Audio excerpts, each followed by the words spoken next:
Guys जब जब पढ़ने सुनने में आता है कि इंसान पहले बंदर था या हमारे पूर्वज पहले बंदर थे और फिर धीरे धीरे उसने खुद से सब कुछ सीख लिया और आज इतना बड़ा वैज्ञानिक युग भी ले आए, तब सिवाय आश्चर्य के और कुछ नहीं होता।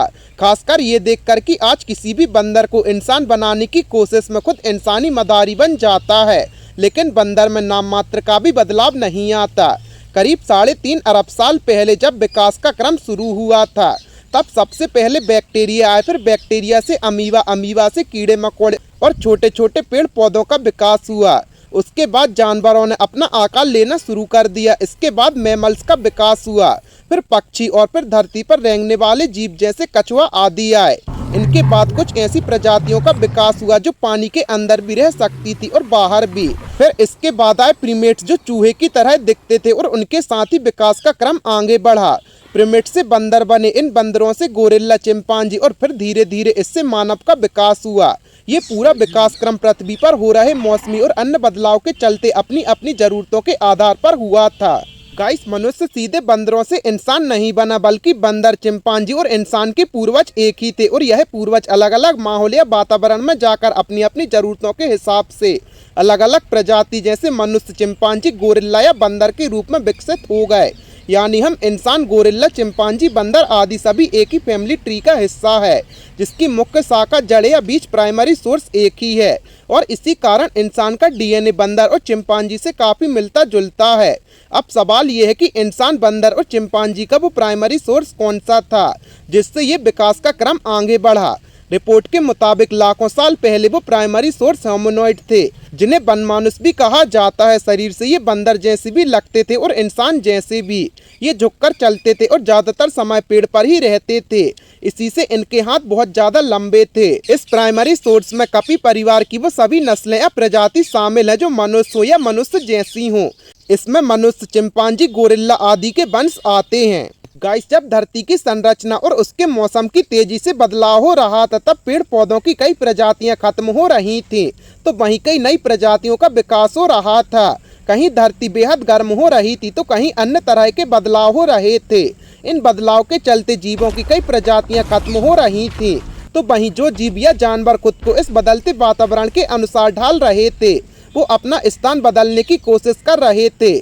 उनकी अलग अलग प्रजातियों का विकास हो रहा था, जैसे कि इंसान। पेड़ों पर रहने वाले पिरोलपिथिकस प्रजाति, जिसे इंसान का पूर्वज कहा जाता है, ये पेड़ पर उछल कूद करने वाले बंदर थे।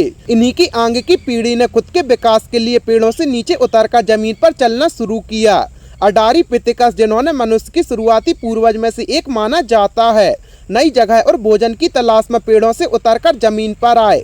कई हजारों सालों तक विकास के क्रम में इनकी शारीरिक बनावट में कई बदलाव आने लगे, जैसे पेड़ पर न झूलने की वजह से उनके हाथ छोटे होने लगे, साथ ही जमीन पर ये अपने दोनों पैरों से ठीक से चलने लगे थे।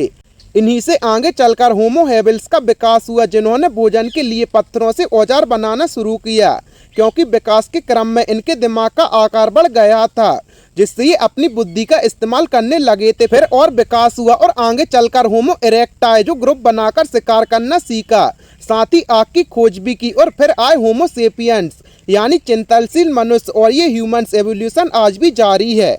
गाइस अब जब ये सवाल पूछा जाता है कि इस थ्योरी से आज के बंदर, चिंपांजी या गोरिल्ला में कोई भी बदलाव क्यों नहीं आता, जब उस समय के होमिनिड या बंदर किसी को भी देखे बिना धीरे धीरे सब कुछ सीख गए, तो आज के बंदर या चिंपांजी इंसानों को देखकर भी क्यों सीख नहीं पाते? तो इसका जवाब कुछ यूँ मिलता है कि प्रकृति में किसी प्रजाति का विकास तभी होता है जब उसे विकास की जरूरत होती है। होमिनिड से इंसान का विकास इसलिए हुआ क्योंकि उन्हें पेड़ से उतरकर जमीन पर चलने का रास्ता चुना था। वे अपना जीवन बचाना चाहते थे, इसलिए उन्होंने खुद विकास किया। लेकिन गोरिल्ला या चिंपांजी को ऐसा करने की जरूरत महसूस नहीं हुई। वे पेड़ों पर ही खुश हैं और इसलिए वे अपना विकास करके इंसान बनने की कोशिश नहीं करते।